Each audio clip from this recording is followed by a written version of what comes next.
Bonjour à tous, je crois que nous sommes en direct. Quelques secondes. Bonjour Marion, bonjour à tous. Bonjour. Voilà, nous sommes en direct pour ce live LinkedIn avec Marion Pédron. Donc, ce sont les live money profils au cours desquels nous vous présentons aujourd'hui tout particulièrement la relation à l'argent et l'impact sur notre transition professionnelle. Marion vous a concocté, allez, 20 minutes, une demi-heure, des tips de l'action pour permettre aux personnes en transition de savoir comment changer, comment évoluer. Marion, je te laisse la parole. On sera interactif. Je me charge des commentaires qui sont sur LinkedIn et je te laisse parole. À toi de jouer. Super. Merci. Déjà, bonjour à tous. Je vais tout de suite partager mon écran, comme ça, on va pouvoir commencer et entrer dans le vif du sujet. Voilà. Donc, dans ce live, nous allons voir comment faire des choix en conscience pour trouver sa voie, comme le disait aussi Sandrine. Et je vais vous présenter, vous partager des conseils, des pistes d'action concrètes pour que vous puissiez mettre en place des stratégies pour trouver du sens et de la joie dans votre travail sans risquer de faire de mauvais choix, parce que c'est ça aussi l'objet de ce live. Déjà, j'aimerais qu'on s'arrête sur la quête de sens. Pourquoi est-ce que j'ai choisi ce thème? Donc déjà, pour ceux qui le souhaitent, vous pourrez me contacter après ce webinaire. Je pourrai vous envoyer l'intégralité du support que vous avez là avec plus de détails. Mais pour info, sachez que la quête de sens, c'est la première des raisons invoquées dans le cadre d'une reconversion professionnelle. C'est environ 44% des reconversions. On observe depuis quelques années déjà un besoin de retour à l'essentiel, de retrouver une synergie en fait entre vie pro, vie perso, trouver ce fameux équilibre de vie dont on entend souvent parler. Et on va voir à quel point notre relation personnelle à l'argent impacte nos décisions professionnelles. Donc, sans plus attendre, je vous propose d'entrer tout de suite dans la pratique. Je vais vous inviter à vous poser la question suivante. Qu'est-ce qui est le plus important pour moi dans mon travail? Je vais vous demander d'établir un classement en fait par ordre d'importance, du plus important au moins important. Est-ce que c'est l'argent? Est-ce que c'est la satisfaction professionnelle, l'équilibre vie pro, vie perso, le statut? Donc, je vais vous demander de faire un choix, de faire un classement et de le partager dans le chat. Pendant que vous prenez le temps de réfléchir et de faire ce classement, pourquoi est-ce que je vous pose cette question? Déjà, parce que ce soit dans le cadre d'une reconversion professionnelle, de l'entrepreneuriat ou dans la vie en général, nos décisions guident nos pas et les priorités que nous mettons guident nos actions. Et ensuite, pourquoi je vous pose cette question? Parce que c'est la question que nous nous sommes posée avec mon mari fin 2019, début 2020. Et c'est vraiment la quête de sens qui nous a poussé à nous reconvertir il y a 3 ans. Donc lui, mon mari a quitté la fonction publique et moi, mon emploi de travailleur social. Nous avions à ce moment-là 2 crédits, 2 enfants en bas âge et c'était vraiment l'élément déclencheur, en tout cas. La parentalité a été un tournant dans notre carrière. Nous avons revu nos priorités et fait des choix en conséquence.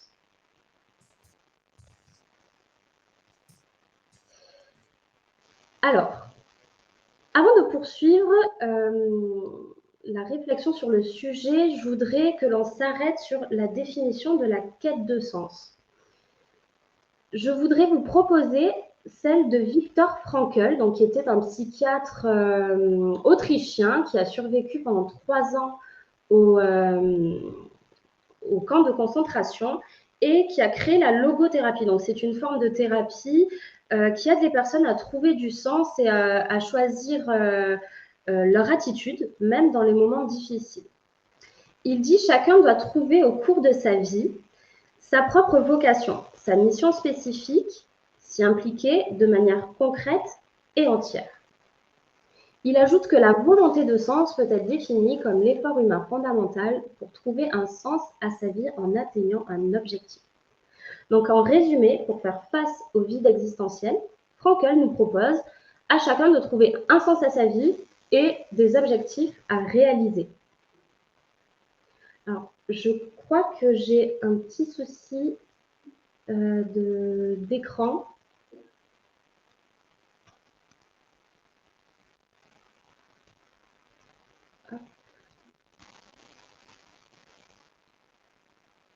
Je ne sais pas. Non, tout va bien, Sandrine, j'ai du mal à. Alors ici, on te voit, on n'a plus le partage Ouais. d'écran. On n'a plus le partage d'écran, Marion. Alors, tu peux peut-être avancer sans le partage? J'arrête le partage. Oui, on peut peut-être avancer. En fait, ce que tu nous disais, donc, c'est que c'est de l'expérience que tu as vécue avec ton mari sur la quête de sens qui vous a permis d'avancer, en fait. Et là, vous avez vécu une mission. OK.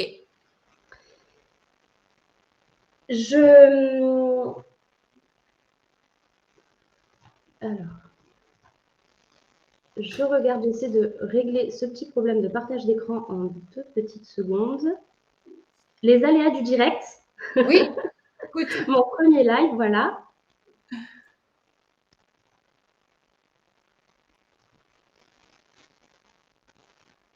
Alors, Marion, je vais voir. Oui, je l'ai. Donc, je n'ai plus le partage d'écran non plus.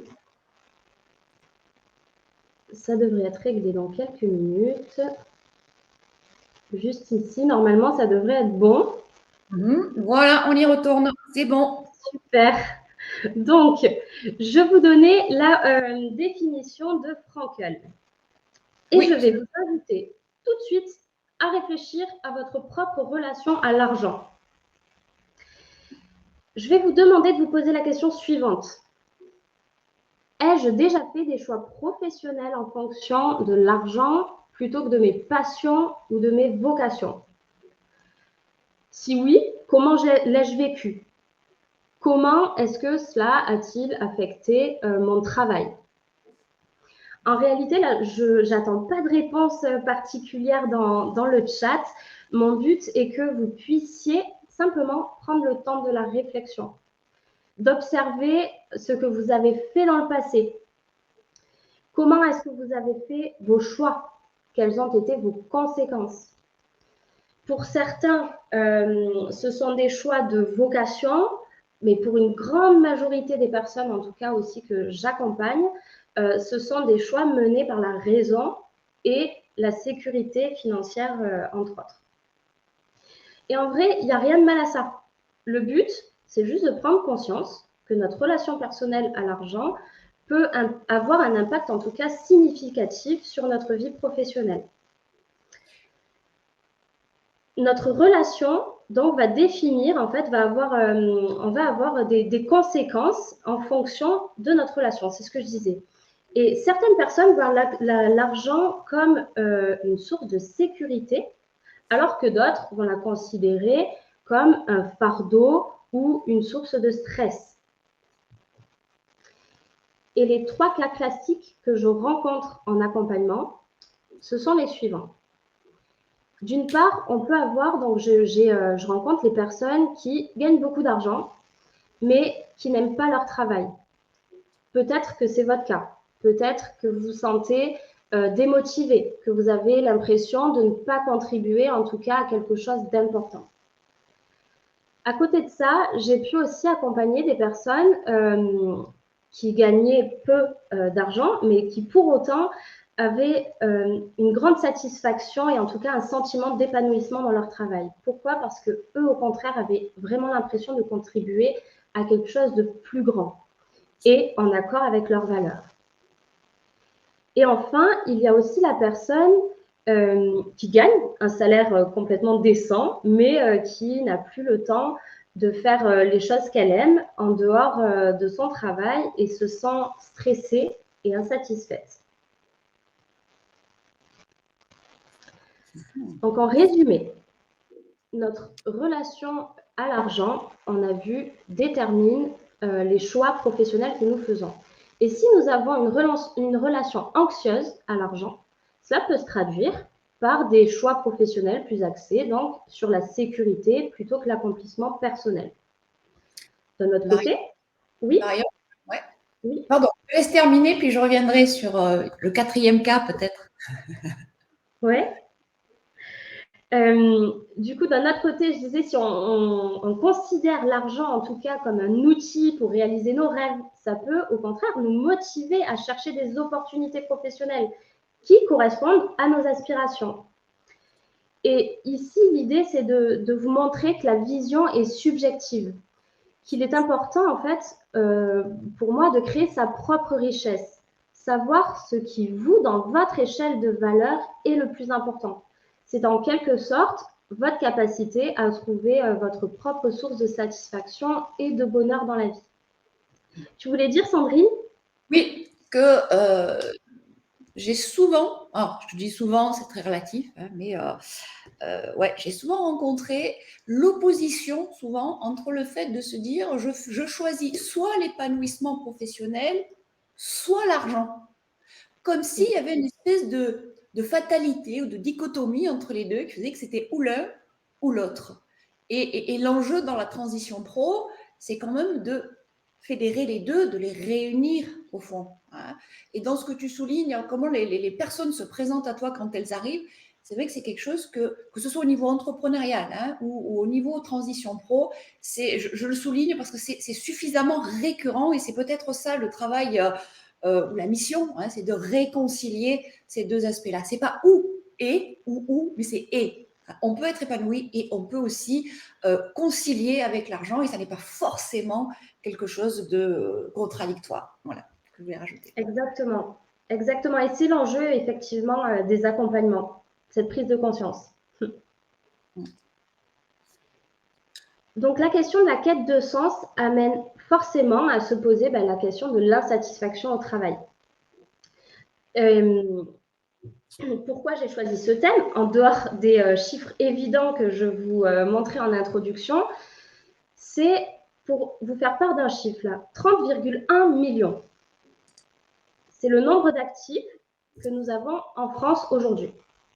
Et parmi eux, 1 sur 2 envisage une reconversion. Donc, je ne sais pas si vous vous rendez compte du nombre de personnes qui est notamment insatisfaites dans son travail, puisque je vous rappelle, 44% d'entre elles sont en quête de sens.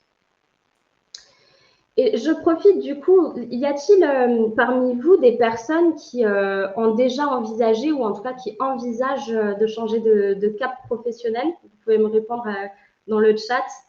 Oui, non?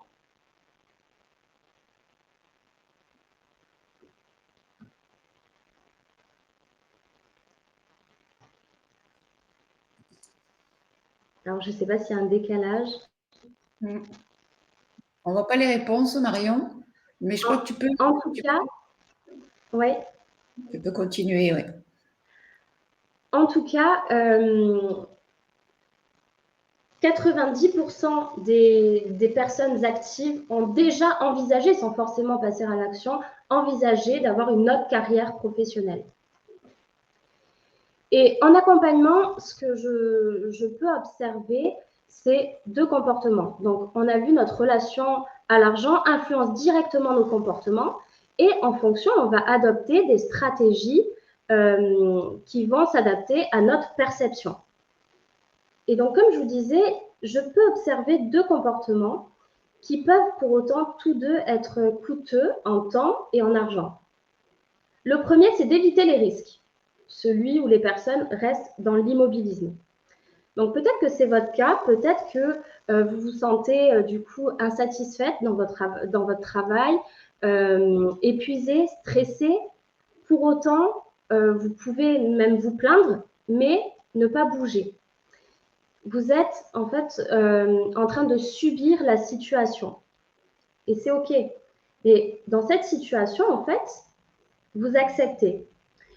Vous vous dites peut-être aussi, mais en tout cas, c'est ce que j'entends en accompagnement, c'est comme ça, c'est normal de. Et on va un petit peu aller, j'ai envie de dire, endormir un peu notre curiosité et notre esprit critique. On ne va pas aller chercher plus loin. En réalité, c'est tout à fait normal. Ce sont des croyances ou des peurs hein, qui nous freinent, mais qui peuvent aussi nous faire perdre de l'argent. Et l'exemple typique de cela, c'est les personnes qui se sentent incapables d'utiliser leur CPF. Donc le CPF, c'est le compte personnel de formation qui sert exclusivement à financer des formations. Et sans rentrer dans les détails trop techniques, le CPF est plafonné. Une fois ce plafond atteint, il ne peut plus s'alimenter. Et cet argent donc, sert à financer les formations et il n'est ni cessible ni récupérable. Et pour autant, certaines personnes veulent effectuer une formation, sont insatisfaites dans leur travail, mais se sentent incapables d'utiliser cet argent du CPF parce qu'elles voient en réalité ce que ça va leur coûter aujourd'hui, ce que ça va leur enlever de ce fameux compte. Et j'ai envie de dire, le deuxième cas, le deuxième comportement qui est diamétralement opposé, c'est l'immobilisme, c'est la prise de décision hâtive. Donc là, j'entends la démission ou la rupture conventionnelle. Le risque, c'est d'être dans une vision court-termiste, de ne pas avoir étudié toutes les options. Moi, en accompagnement, j'utilise beaucoup l'image des portes qu'on va choisir d'ouvrir, d'aller explorer ou de laisser fermer. Et dans cette situation, en fait, quand vous prenez une décision hâtive, le risque, c'est de choisir la solution qui n'est pas toujours la plus efficace ou la plus adaptée et qui peut aussi coûter de l'argent. Donc là, pour ça, j'ai un exemple vraiment très concret. Si vous êtes salarié et que vous envisagez de vous installer à votre compte, je vous conseille vivement d'étudier toutes vos options. Pourquoi? Parce que votre statut va déterminer vos droits au financement de la formation. Selon ce que vous voulez faire, il est parfois plus avantageux du coup de rester sous le statut de salarié ou même de demandeur d'emploi. Du coup, ça s'étudie. Et ça, c'est une des conséquences directes, en tout cas, qu'on observe d'être dans la réaction et quand l'émotionnel prend le dessus. En fait, Marion, tu nous dis que si on réalise, si on en a marre, on quitte son job comme ça sur un coup de tête, financièrement, il y a il y a un manque à gagner ou il peut y avoir même des pertes par rapport à cette prise de décision trop hâtive. Et on a peut-être plus à faire dans ce cadre-là à des personnes dans l'impulsion, l'impulsivité, dire j'en ai marre, j'arrête et je laisse tout tomber. Et là, ça peut être un cas peut-être délicat à vivre, d'autant plus que financièrement, on ferme des portes, comme tu disais tout à l'heure. Exactement. Exactement, ça ferme en tout cas complètement des portes et c'est ce que je disais du coup sur une vision court-termiste. Il faut vraiment avoir cette vision à long terme et étudier l'ensemble des options qui s'offrent à vous. Effectivement. Donc, en fait, j'ai envie de dire, effectivement, il y a aussi la question de sens. Mais comme tu le dis, Sandrine, il y a aussi le côté financier. On ne peut pas avoir l'un sans l'autre. Et c'est aussi comme ça que je fonctionne. On ne va pas pouvoir tout énumérer ici, mais dans les accompagnements, en tout cas, que je mène, nous partons du projet idéal avec comme filet de sécurité le principe de réalité. Et c'est quelque chose que j'ai vécu déjà lorsque j'étais salariée. Donc j'étais spécialisée dans les expulsions, dans la prévention des expulsions domiciliaires. Et mes accompagnements se concentraient déjà sur la gestion administrative et budgétaire. Et pour la petite histoire, ça nous a vraiment servi avec mon mari parce que quand on a voulu se reconvertir tous les deux, lui était fonctionnaire et c'est compliqué de quitter la fonction publique. Moi, j'avais un CDI, je ne rentrais pas dans toutes les cases. Du coup, mon expertise nous a servi pour nous y retrouver dans nos rouages administratifs, ne pas faire de mauvais choix. Et pouvoir justement savoir où trouver les bonnes informations et faire valoir nos droits. Donc, dans le support que vous pourrez recevoir, vous allez pouvoir retrouver les différentes situations qui nous empêchent de trouver du sens à notre travail et leurs conséquences directes. Et ces situations, comme on a pu le voir, sont liées à des croyances et à des peurs que nous avons tous pu ressentir à un moment donné dans notre vie professionnelle et personnelle, hein, d'ailleurs. Et il est important en fait de pouvoir en prendre conscience pour pouvoir simplement les dépasser, trouver des stratégies et mettre des actions en place pour trouver plus de satisfaction et de sens dans son travail. Et donc, le meilleur des conseils, c'est de devenir acteur. Ça va vous permettre en fait d'être proactif et de ne plus subir une situation, en tout cas qui ne vous convient plus.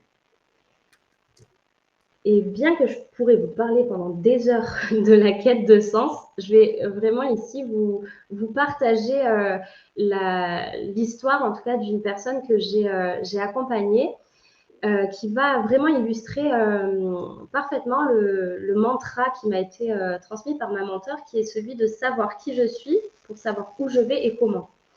C'est d'autant plus important dans le cadre d'un projet professionnel. Pourquoi? Parce qu'on a besoin de poser les fondations solides, en fait, hein, qui passent par la connaissance de soi. Et donc, c'est l'histoire que je vais vous raconter d'Anne-Lise, qui est aide-soignante de nuit en EHPAD pendant 28 ans et qui m'a contactée alors qu'elle était en burn-out. En fait, à ce moment-là, elle se sentait complètement épuisée, stressée, usée vraiment par son travail. Elle avait un fort sentiment de maltraitance institutionnelle par manque de moyens humains, matériels. Et donc, elle était suivie dans le cadre de son burn-out et elle souhaitait faire un bilan de compétences. Lorsque je l'ai vue d'ailleurs la première fois, elle tenait le discours qu'à 50 ans, elle avait fait que ça de sa vie, qu'elle ne savait rien faire d'autre et qu'à son âge, personne ne voudrait l'embaucher. Donc, je vous passe les détails de l'accompagnement. Elle a étudié vraiment plein de pistes jusqu'à ce qu'elle se dise « Non, en fait, mon métier, je l'aime. Je veux rester aide-soignante. » Elle avait pris conscience, en fait, que le problème, ce n'était pas son métier en lui-même, mais son environnement de travail qui ne lui convenait plus et qui ne respectait plus ses valeurs. Et pour la petite histoire, elle s'est orientée vers le métier de garde-malade à domicile de nuit. Et elle a aussi investi dans l'immobilier alors qu'elle n'avait jamais voulu devenir propriétaire jusqu'alors. Et en fait, on a fait son monnaie profil. Ça lui a permis de prendre conscience des paradoxes en fait entre ce qu'elle souhaitait d'un côté et les comportements qu'elle avait de l'autre. Donc, ça a été vraiment puissant et révélateur pour elle. En fait, Marion, tu es en train de nous dire que, au travers de cet exemple-là, certaines personnes souhaitent partir de leur travail, non pas parce qu'ils n'aiment pas le travail, mais beaucoup plus parce qu'ils ne sont pas OK avec l'environnement dans lequel ils vivent, ils évoluent. Exactement. Et donc exactement. Vas-y. Non, donc voilà, attention, c'est vrai que parfois on part sur je veux faire une transition pro, on fonce, et en même temps, c'est là où c'est intéressant d'avoir des personnes comme toi et comme vous qui accompagnez ces personnes. Et parfois, ça n'est pas forcément aller vers du mieux ou vers du plus, mais c'est simplement se retrouver face à une situation dans laquelle on n'aurait même pas imaginé pouvoir rester, juste en activant des leviers environnementaux et en particulier aussi, bien sûr, sur le fait elle s'est ouverte au fait de dire financièrement, c'est pas si mal que ça et en plus, je peux faire des choses, mais c'est moi qui bloque. Exactement. Et c'est d'autant plus parlant, par exemple, dans cette situation où quand les personnes ont investi beaucoup de temps dans un métier, elles ne se voient pas quitter. Jusqu'à ce que leur corps leur dise, pourtant il y a pu avoir des signaux, mais jusqu'à ce que leur corps leur dise stop, c'est plus possible. Effectivement, il y a tout ce travail du coup pour être en accord avec ses valeurs. Et donc, c'est ce que tu définis, la quête de sens. Ouais. Et du coup, je veux aussi vous montrer que pour donner du sens à son travail, on peut trouver en soi, en tout cas, les clés. Et je vais vous en partager 5. La première, c'est de définir vos valeurs et vos priorités, dans la vie en général d'ailleurs, hein. Parce que c'est ce qui va vous permettre de choisir un métier qui va correspondre à vos aspirations, tout en prenant en compte votre relation personnelle à l'argent. L'idée ici, c'est de vous poser les bonnes questions. Vous pouvez déjà commencer par vous demander qu'est-ce qui m'anime vraiment, qu'est-ce qui m'importe le plus, quels sont mes objectifs à long terme. On a vu tout à l'heure le problème de voir à court terme. Deuxième clé, c'est de faire un bilan financier, qui soit personnel, professionnel, faire des projections pour envisager toutes les options possibles. Souvenez-vous de l'image des portes. Et j'ai même envie de dire, plus qu'un bilan financier, c'est d'établir un plan de dépenses qui soit tourné vers l'avenir. Et ça va être essentiel pour prendre conscience à la fois de vos besoins financiers, de vos dépenses, de vos revenus, ce qui va vous permettre de comprendre vos limites, vos possibilités et de faire des choix professionnels éclairés. Troisième clé, vous fixez des objectifs clairs. On a vu, du coup, c'est en se fixant des objectifs financiers clairs que vous allez pouvoir planifier votre avenir professionnel tout en prenant en compte vos aspirations. Ici, j'ai un contre-exemple typique qui est la personne qui est insatisfaite dans son travail et qui va décider du coup d'aller postuler ailleurs.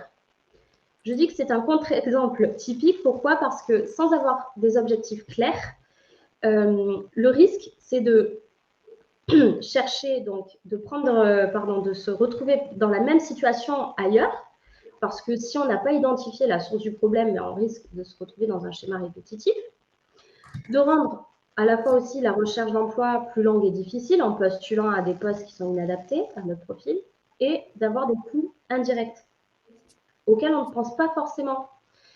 Des frais de déplacement, des congés posés pour aller se rendre aux entretiens, des frais de formation pour être plus attractif, par exemple. Quatrième des clés, c'est de ne pas confondre dépenses et investissement. Et là, il y a un exemple que je vois régulièrement sur les forums qui sont sur le secteur, qui concerne en tout cas le secteur du numérique. Le secteur du numérique, il y a de nombreuses formations financées à 100% par les finances publiques. Pourquoi? Parce que ce sont des métiers porteurs ou des métiers en tension. Et donc, ce que j'observe, ce sont des personnes en fait qui aiment l'informatique et qui se lancent directement dans une reconversion de développeur. Donc, sans avoir testé le code. Pour ceux qui connaissent, je ne sais pas si vous connaissez, mais en tout cas, le code, c'est très particulier. Et mon conseil, c'est quel que soit votre secteur, d'aller tester. On a la chance aujourd'hui d'avoir sur Internet de nombreux cours accessibles gratuitement, qui sont de qualité. Et donc, avant de vous lancer, vous pouvez aller tester. Et enfin, pour les personnes qui ne peuvent pas changer, parce que parfois, on ne peut pas changer de poste comme ça, je vous disais tout à l'heure, ce fameux principe de réalité. Dans ces cas-là, il est possible, en tout cas, de pouvoir améliorer sa qualité de vie quotidienne. Vous pouvez vous demander, du coup, vous poser des questions. Est-ce que de changer d'emploi, en tout cas en attendant la mise en place de mon projet professionnel, est-ce que ça a des avantages pour moi? Vous pouvez vous poser la question, est-ce que ça va vraiment améliorer mes conditions de vie, le salaire, le nombre de jours de télétravail, par exemple, la proximité géographique, en tout cas, des choses qui vont être importantes pour vous, parce que, comme je vous l'ai dit, l'important, c'est de se connaître pour définir donc des priorités et faire des choix en fonction. Et rappelez-vous, des priorités, ce sont elles, en fait, ce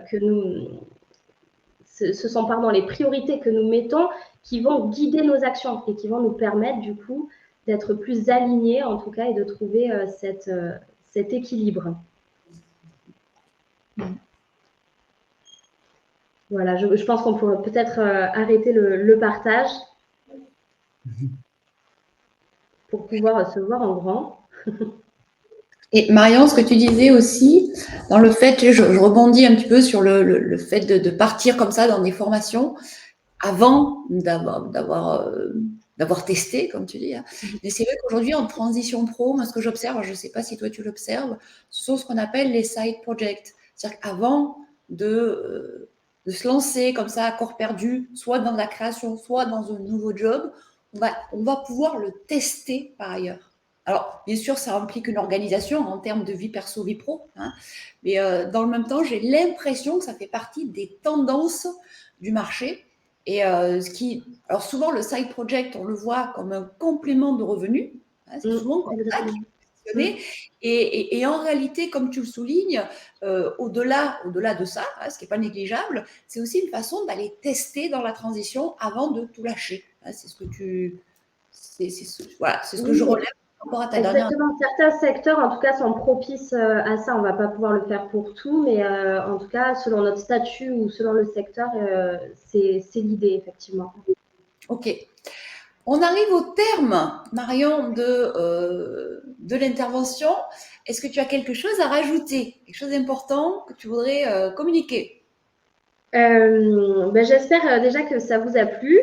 Et surtout, n'hésitez pas à venir parler en privé si vous avez des projets. Je serai ravie de pouvoir en discuter avec vous.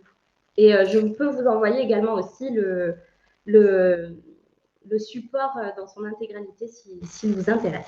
Voilà. Alors, Marion, grand bravo pour ce live. C'était une première pour toi. C'est Oui, un exercice qui n'est pas évident à faire, hein, vraiment pas.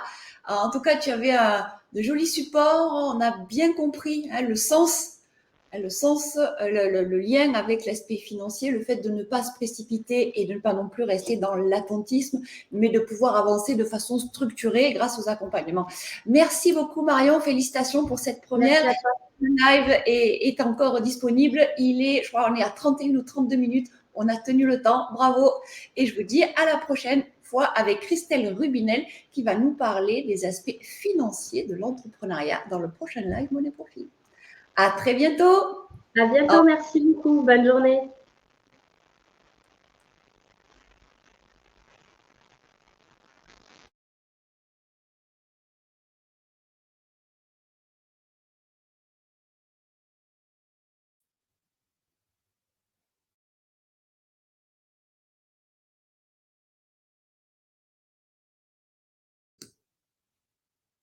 On est là?